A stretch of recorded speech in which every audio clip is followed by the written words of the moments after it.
எல்லாருக்கும் அஸ்ஸலாமு அலைக்கும். Welcome to my channel. இன்றைக்கி என்ன ரெசிபி நம்ம பார்க்க போகிறோம்னு சொல்லி பார்த்தீங்கன்னா, இறால் ஃப்ரை தான் நம்ம பார்க்க போகிறோம். அதாவது கிரில் பண்ண போகிறோம். நம்ம எப்படி ஈஸியாக தோசை தவாலே நம்ம இதை செய்யலாம் அப்படின்றத பாருங்கள். நான் போடுற மசாலாவை அப்படியே ஸ்டெப் பை ஸ்டெப்பாக அப்படியே நீங்கள் கண்டினியூ பண்ணுங்கள். இந்த மாதிரி நீங்கள் செஞ்சு கொடுத்தீங்க அப்படின்னா பசங்க கண்டிப்பாக விரும்பி சாப்பிடுவாங்க, டிஃப்ரெண்ட்டாகவும் நினைப்பாங்க. இந்த மாதிரி டிஃப்ரெண்ட்டான ரெசிபியை நீங்கள் பார்க்கணுன்னா கண்டிப்பாக நம்ம சேனலை மறக்காமல் சப்ஸ்கிரைப் பண்ணிக்கோங்க. அந்த பெல் ஐக்கானை கிளிக் பண்ணி வச்சுக்கோங்க. அப்போ தான் நான் போடுற புது ரெசிபிஸ் எல்லாமே உங்களுக்கு நோட்டிஃபிகேஷன் வருவாங்க. இப்போ நம்ம வீடியோக்குள்ளே போகலாம். நான் எறா 1 கிலோ வாங்கியிருக்கேன். இது கடல் எறா. இப்போதைக்கு உள்ள ரேட் இது எவ்வளோ போகுது அப்படின்னு சொல்லி பார்த்தீங்கன்னா 700 ரூபாய்க்கு போகுது. நான் நல்லா பெருசாகவே இருந்துச்சு. சரி, இது அப்படியே நார்மலாக நம்ம பொரிக்கிறதுக்கு பதிலாக இதை ஸ்டிக்கில் நம்ம சொருவி ஈஸியாக நம்ம பசங்களுக்கு செஞ்சு கொடுக்கலாம், கிரில் மாதிரி பண்ணி தரலாம் அப்படின்னு சொல்லி நான் பிளான் பண்ணேன். அதுக்கு இடையில் என் பையன் வேறு அதை நோண்டிகிட்டு இருந்தான். அது கண்ணெல்லாம் பிடிச்சி நோண்டிக்கிட்டு அதை போட்டு நசிக்கிட்டு கிடந்தான். சரி, நம்ம வேலையை ஸ்டார்ட் பண்ணிடுவோம் அப்படின்ட்டு நான் ஸ்டார்ட் பண்ணிட்டேன். இதில் நான் எறாவுடைய மண்டையும் நான் செய்வேன். எறாவுடைய மண்டையை மட்டும் தனியாக ஃப்ரை பண்ணுவேன். அது எப்படின்னு சொல்லி நான் சொல்கிறேன் உங்களுக்கு. இன்னொரு வீடியோவில் நான் சொல்கிறேன். எறா மண்டையை எப்படி நம்ம எடுக்கணும் அப்படின்னு சொல்லி பார்த்தா, இந்த மாதிரி அதோட மண்டை ஓட்டை நம்ம ஓப்பன் பண்ணிவிட்டு அடியில் கையை விட்டு எடுத்தோன்னா இந்த சதையோடு சேர்ந்து அந்த கால் பகுதியும் நமக்கு வந்துடும். அதை நம்ம கழுவிட்டு எடுத்துக்கலாம். இந்த காலோட நம்ம ஃப்ரை பண்ணோம் அப்படின்னு சொல்லி சொன்னால், இது பெரிய கால் அப்படின்றதுனால நமக்கு சாப்பிட்றதுக்கு அப்படியே குத்தும். அதனால் இதை கட் பண்ணி எடுத்துக்கிறேன் பாருங்கள். சின்ன பசங்கள்லாம் சாப்பிட்ற மாதிரி இருந்துச்சுன்னா இன்னும் அந்த காலை கையால் பிடுங்கியே போட்டுருங்க. நம்ம பெரியவங்க சாப்பிட்ற மாதிரி இருந்தால் இந்த காலை பாதியாக கட் பண்ணிட்டு போட்டோன்னா நல்லா மொறுன்னு எண்ணெயில் ஃப்ரை பண்ணும்போது சூப்பராக இருக்கும். இது எறா மண்டை எல்லாத்தையுமே நான் க்ளீன் பண்ணி தனியாக எடுத்து வச்சுக்குவேன். அதுக்கப்புறம் உடம்ப தனியாக க்ளீன் பண்ணி எடுத்து வச்சுக்குவேன். மண்டையை இப்படி தான் க்ளீன் பண்ணணும். இன்னொரு வாட்டி நான் உங்களுக்கு காட்டுறேன் பாருங்கள், மண்டையை எப்படி க்ளீன் பண்ணுறதுன்ட்டு. அந்த தலையை திருக்கிட்டு அந்த உள்ள அடிப்பக்கமாக நம்ம ப்ரெஸ் பண்ணி இப்படி வெளியே பிதுக்கி எடுத்தோம் அப்படின்னு சொல்லி சொன்னால் இந்த மாதிரி தனியாக வந்துடும். அந்த ஓடை தனியாக போட்டுட்டு அந்த சதை பகுதியை லைட்டாக வாஷ் பண்ணிவிட்டு அந்த கால் பகுதியை ஃபுல்லாத்தையுமே கையால் பிச்சு போட்டுருங்க. பிச்சு போட்டிங்கன்னா அந்த கால் இருக்காது. பசங்க நல்லா சாப்பிட்றதுக்கு கொஞ்சம் கிறிஸ்பியாக நல்லாயிருக்கும். அதனால் இந்த மாதிரி கையால் பிடுங்கி போட்டுருங்க. நண்டுக்கு கொடுக்கு கிள்ளுவோம் பார்த்தீங்களா, சேம் அதே தான். இதே மாதிரி பண்ணுங்கள். இந்த மாதிரி எல்லாத்தையும் பிடுங்கி போட்டிங்கன்னா இந்த மாதிரி வந்துடும். அதுக்கப்புறம் நம்ம உடம்பை ஒரே ஒரு லேயர் மட்டும் நம்ம எடுத்துகிட்டு வால் பகுதியை ப்ரெஸ் பண்ணோன்னா உடம்பு வந்துடும். அந்த முதுகு பகுதியில் அழுக்கு இருக்கும். அதை நம்ம கத்தியால் லைட்டாக ஒரு கீறணும் அப்படின்னா அதில் இருக்க அழுக்கெல்லாம் நம்ம கையை வச்சு சுரண்டி எடுத்தோன்னா அழகாக வந்துடும்.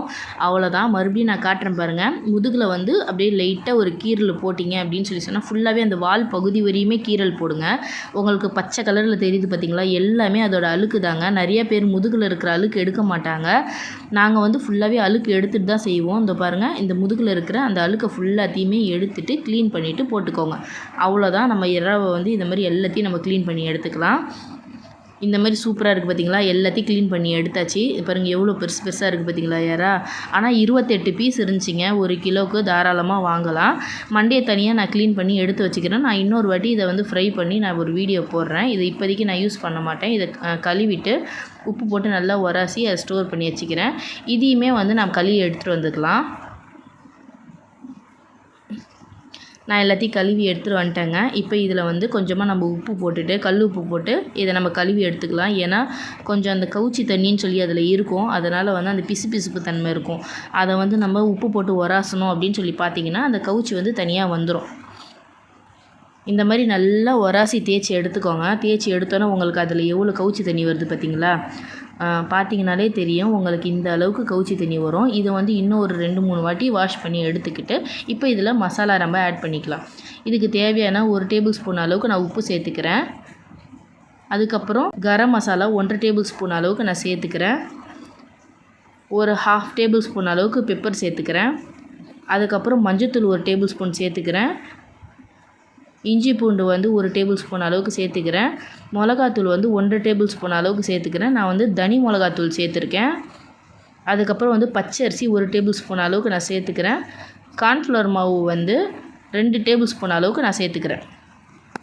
எப்போவுமே பச்சை அரிசி 1 டேபிள் ஸ்பூன் எடுத்திங்கன்னா அதுக்கு டபுளாக தான் நம்ம கார்ன்ஃப்ளவர் மாவு சேர்க்கணும். அதுக்கப்புறம் ஒரு டேபிள் ஸ்பூன் அளவுக்கு கொஞ்சமாக எண்ணெய் சேர்த்துக்கோங்க. இதில் சேர்த்துட்டு இப்போ நம்ம பிசைய ஆரம்பிச்சிக்கலாம். இது பிசைஞ்சிடுங்க ஏன்னா அந்த இறாலே தண்ணி இருக்கும். நம்ம தண்ணி சேர்க்க தேவையில்லை. அதுக்கப்புறம் பார்த்துட்டு வேணால் நம்ம தண்ணி சேர்த்துக்கலாம்.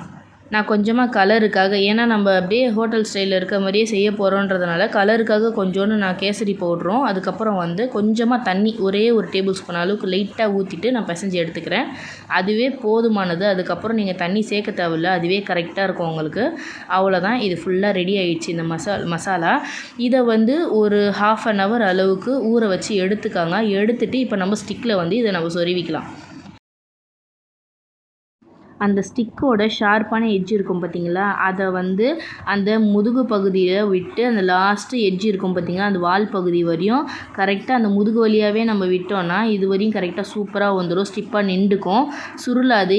எதனால் நம்ம ஸ்டிக்கு சொருவுறோன்னா, இப்போ நார்மலாக நம்ம ஃப்ரை பண்ணுறதுக்கும் இந்த ஸ்டிக்கில் சொருவுறதுக்கும் என்ன ஒரு வித்தியாசம் அப்படின்னு சொல்லி பார்த்தீங்கன்னா, நார்மலாக நம்ம ஃப்ரை பண்ணும்போது அப்படியே சுருண்டுக்கும் ரவுண்டாக.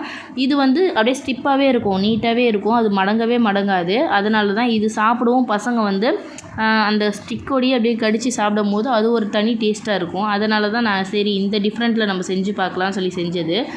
நம்ம இது ஈஸியாக நம்ம தோசை தவாலேயே செஞ்சிடலாம். இதுக்காக நம்ம போய் கடையில் தான் போய் வாங்கி சாப்பிட்ணுன்னுலாம் கிடையாது. இந்த மாதிரி எப்போவுமே நம்ம எறா ஃப்ரை, அதுக்கப்புறம் வந்து எறா கிரேவி, இந்த மாதிரிலாம் நம்ம செஞ்சு கொடுக்குறதுக்கு இந்த மாதிரி டிஃப்ரெண்ட்டாக ஒரு வாட்டி நம்ம செஞ்சு கொடுத்தோன்னா பசங்க வந்து என்னடா இது டிஃப்ரெண்ட்டாக இருக்குது அப்படின்னு சொல்லி கொஞ்சம் எக்ஸ்ட்ராவே சாப்பிடுவாங்க.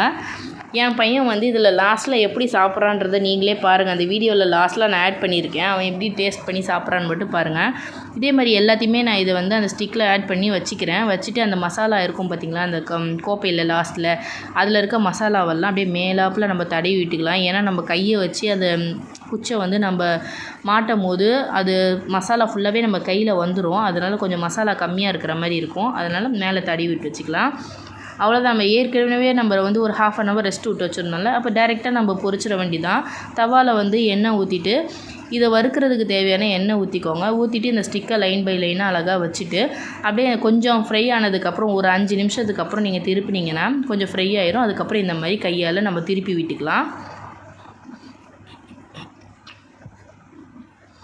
இப்போ இந்த சைடு வந்து ஒரு 5 நிமிஷம் இல்லைனா ஒரு 10 நிமிஷம் குக் ஆகட்டும். நல்லா வேகணும். வேகலைன்னா கொஞ்சம் ஸ்டிக்கை உள்ளே இறக்கியோ இல்லை மேலே தூக்கியோ வச்சு நம்ம அந்த இது பண்ணி வேக வச்சு எடுத்துக்கணும். இல்லை சரியாக வேக மாட்டேங்குது அப்படின்னா, எந்த எறா வந்து வேகலையோ அதுக்கு மேலே வெயிட் வச்சிங்க அப்படின்னு சொல்லி சொன்னால் கண்டிப்பாக அதுவும் வந்து நல்லா குக் ஆயிரும். அவ்வளோதாங்க, நம்மளோட எறா ஃப்ரை வந்து சூப்பராக ரெடி ஆகிடுச்சு. இப்போ இதை வந்து டேஸ்டிங்க்கு வந்து என் பையன்கிட்ட கொடுக்குறேன் பாருங்கள். அவன் சாப்பிட்றத நீங்களே பாருங்கள்.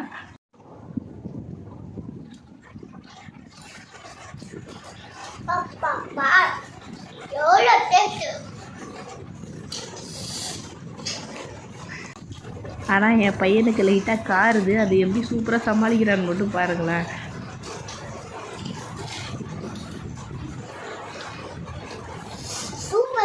அவ்வளோதாங்க, இதுக்கு மேலே வேறு என்னங்க வேணும் நமக்கு. இந்த மாதிரி ட்ரை பண்ணி பார்த்துட்டு உங்களோட பசங்க வந்து என்ன சொன்னாங்கன்றதை கமெண்டில் சொல்லுங்கள். என்னோடய வீடியோ பிடிச்சிருந்துச்சுன்னா லைக் பண்ணிக்கோங்க, ஷேர் பண்ணிக்கோங்க.